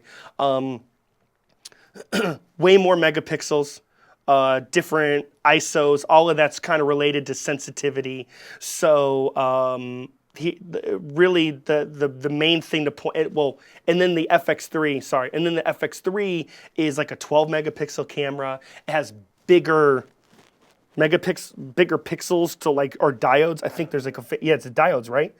Yeah, that like absorb more light. So that's why that camera has different like different native sensitivities when you're in SLOG. Because it's like for CINE, it's 800. And then it's 12,000 something, whatever. And that has to do with this sensor. So one kind of interesting tidbit, and maybe a lot of you, now that everyone has an FX3, is like if you were to have the same lens, or it doesn't have to be the same lens, if you have lenses on each of these cameras in the same everything, aperture, ISO, shutter, all of that, the FX3 is going to be a bit brighter, and that has to do with just the sensors letting in more light. So even right now, to match these cameras, the FX9 is, what are the settings, Ethan? They're F4, ISO 400. So he's at an F4, he's an ISO 400, so he's just a little bit above and we're shooting in S-Cinetone. We're doing a 5.6 white balance preset, and then on this camera's ISO's at what, 320? So we originally had both of these cameras at 320 to match the S-Cinetone on the F9, but then we boosted this a little bit because this one was a little darker compared to that one, and I think it allowed him to stop down just a little bit if he needed to. So I mean, like, I'm not using like neither of these cameras are using like the standard base ISO for S-Cinetone, but it's also so low that it honestly doesn't matter. You know what I mean? Like, if you're close enough, it's going to be great. There are, great scenarios where you kind of want to break those rules, but at the end of the day, you want to at least start at native ISOs and then kind of see how the room and the environment and the scenario you fall into kind of play and affect how you're going to change your cameras or whatever, get the right settings. Because I think in S-Cinetone, I think the native ISO on this camera is 100 or 160. But yeah, and maybe I wrote that down. Let me see if I wrote that down. I did not. Anyways, okay, cool. So yeah, FX3 utilizes a 12.1 megapixel sensor, blah, blah, blah, low light, yada, yada. I'm just kind of looking here. It's 12,800 for the high base ISO. Have you noticed any big issues like matching color temp? I mean, there's really no big issues. I mean, these are pretty, I wish you could put these side by side. These are pretty damn close. But one it always looks a little greener, and one always looks a little bit more magenta when they're next to each other. But anyways, if you're going to go through and you're going to match these cameras, the first thing you want to do is make sure your FX3 and your FX9 are both getting to your Atomos. That's the most important thing.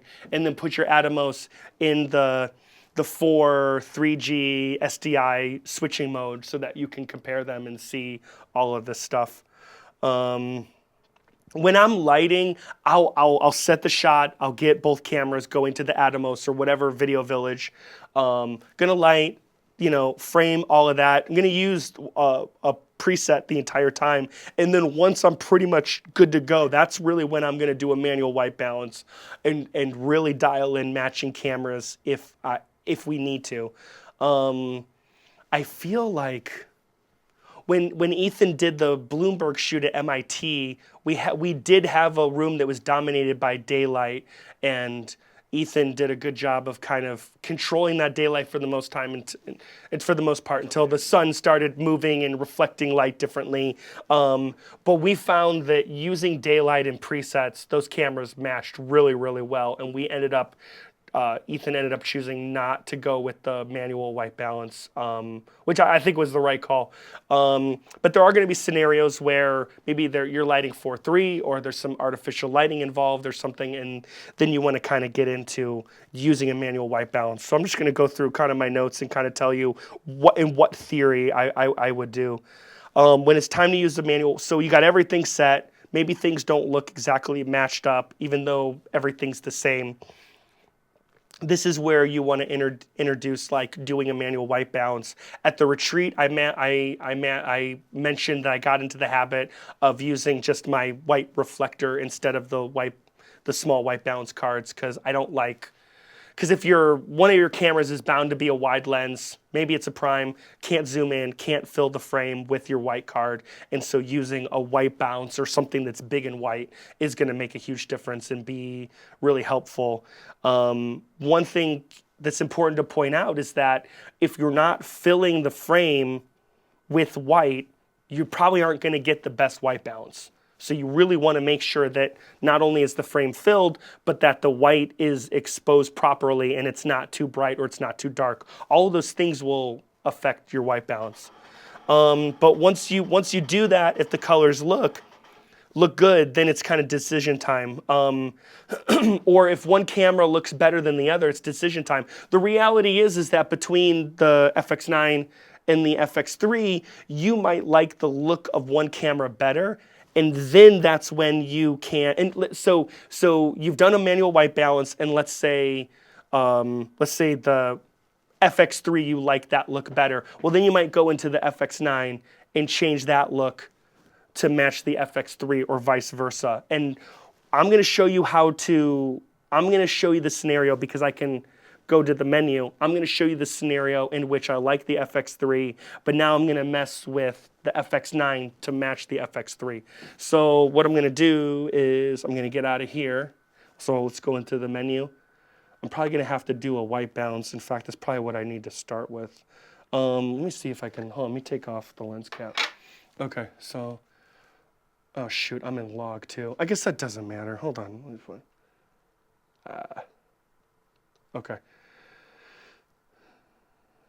All right, so I'm gonna flip to, I'm right now, Ethan, if you wanna, I don't know how close you can get to this, but right now I'm in a preset. I'm gonna go out of the preset. So I'll just go to A. And like, hey, if you're working with other camera people, I'll always, if I'm the DP, I always say this out loud. Hey, let's put this white balance on A. Or hey, oh, I didn't like that one. Let's put this one on B. Okay, so now I'm gonna do a white balance on this. Let's see what happens. Was that? Oh yeah, shoot. So I'm going here. I'm going to do a white balance. Let's see what I got. Bada bing, bada boom. All right, I got 64,000, 30K. Okay, cool. Sure, I'm sure that looks pretty good. Let's see, there's Ethan there. Yeah, all right, cool. I think you're probably seeing him in with a LUT. Or no, you're seeing, that's log. Yeah. So I can't output gamma display assist. Remember, I'm in 1080. All right. What's that? Oh yeah, I could bake it in. Hold on. Okay, let me do that. Wait, can I bake in a LUT? And oh yeah, I can. Shoot, yeah. Hold on. There you go. Boom. Okay. Yeah. Okay, cool. Now I got to turn gamma display assist. Turn that off because now I'm seeing a double LUT basically. All right, cool. All right, so let's see. Does Ethan look kind of normal? No, not really, but yeah, cool. Get that a lot. All right, cool. All right, cool. So that's kind of trippy. Cool. All right, I'm gonna go back into the menu. Okay, so we did a white balance, and let's say, hey, that's close, but it could be better. You know, oh, it looks too green. Oh, it looks too magenta. Where do we go? All right, well, we're gonna go find the paint feature, which is going to be somewhere over here. Yeah, right here. So we're going to go into the white menu. We're going to see the presets grayed out because we're not in the preset. We are using the color temperature slot, manual slot A. So that's where we're putting are manual white balance, right? I got a 64,030K, great. Okay, so right now, these numbers are a result of the white balance. So the tint is +1, and the red went that way, the blue went that way. But generally, sometimes just adjusting the white balance can work. So sometimes I'll find, oh, the FX9 was a little cooler, a little warmer. It might be as simple as adjusting this to match to the FX3. If that doesn't do the trick, and of course this is all under the assumption that the FX3 is like buttoned up and you like it. But if we go into here, then we can adjust the tint, and obviously this would make something. This is going to make it more green. So now Ethan's looking sick. Or we can make it more magenta. And this right here could be the difference of matching your cameras really well. That's really all that it is. Generally, I mean, I don't generally mess with this as much. The only time I would really mess with like the reds and the blues and all that is when I was trying to match the FS5 Mark II to the F5. That's when I would really mess with this stuff. With the FX3 and the FX9, sometimes it's just a tint thing. It's just adding a little green or adding a little magenta. I mean, that can go a long way. Of course, that all starts with, having, if you want to go up to the Atomos, like having the Atomos set up and on your camera or whatever. So there's the Atomos. You can see everything there. This is how I put the Atomos on my camera.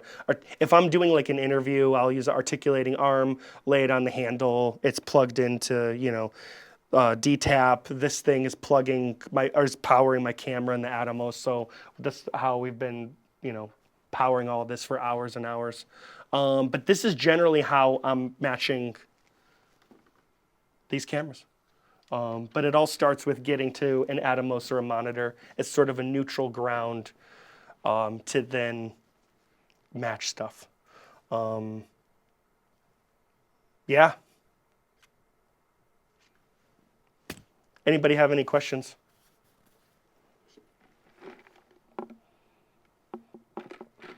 Nothing? Cool. Ethan, do you have any? It's just a nice coffee. Yeah. From this place called Huddy's down the street. It's kind of like a bagel coffee shop in the town I live, Milton. Yeah, it's pretty good. Pretty good. Yeah, had some breakfast sandwiches while we were setting up and all that, because we've been kind of rocking since 9:30. But it's a lot. This is a lot. At the end of the day, ask questions. Discord's great. I think everybody kind of has their person, kind of has their go-to. Hey, I have an issue. I'm going to text this person because I like talking to them. Maybe we get along. We became besties at the retreat. Whatever the reason is, like everyone probably has a person or should have a person.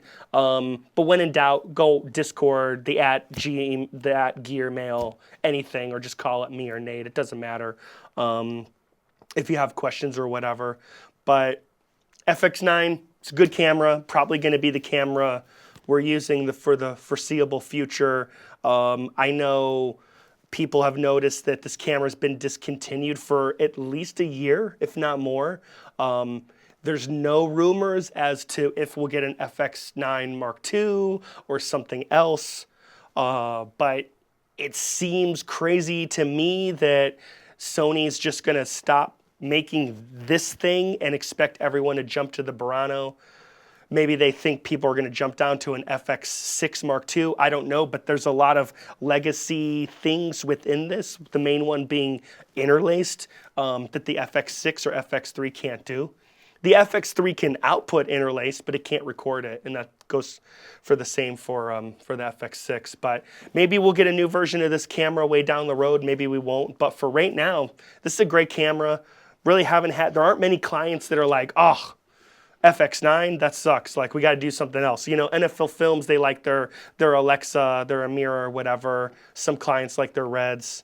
Maybe every once in a while somebody will ask for 8K, but at this moment in time, FX9 does the trick, does a lot. Matches and plays nice with the FX3. Not much more you can ask for. But Yeah, a lot of information here. Happy to answer questions. We talked about, your person, all of that. Final point I'll make before I'll just stop talking, getting out of this crap onesie, is that nothing beats faxing out gear in your hotel room or in your house. So like Derek mentioned, I might try that dial adjusting audio levels. Maybe someone will mess with proxies or try something different after this video. Just test it beforehand. Fax your gear out, know it's going to work, and then go out in the field and do your thing. Please don't try new stuff in the field. Yeah, that's it. If anybody has any other questions, now's the time. If not, thank you. This went on for quite a while. I appreciate everybody's time. Thanks for making it out. It's good to see. I thought a lot more people were working. Maybe I misread calendars or whatever, but man, this is a pretty good turnout. This will end up online or on YouTube or on the cloud. We'll share it. Hopefully it will be referenced. And down the road, we'll do an FX3 kind of camera breakdown, and we'll talk about lots of different things, but surely we'll talk about matching the FX3 from the perspective. We'll talk about matching the FX3 to the FX9 from the perspective of the FX3, and you'll get to see how you can mess with the magentas and the greens and stuff through that camera. But that's down the road. And if anybody else has any other ideas for videos like this, let Nate and I know. And honestly, if anybody wants to do something like this, go for it. All ears, ready for it. Everybody good? Cool. Thank you. Thank you. I will. Totally. All right. Bye, guys. Thank you. Cool. Oh, man.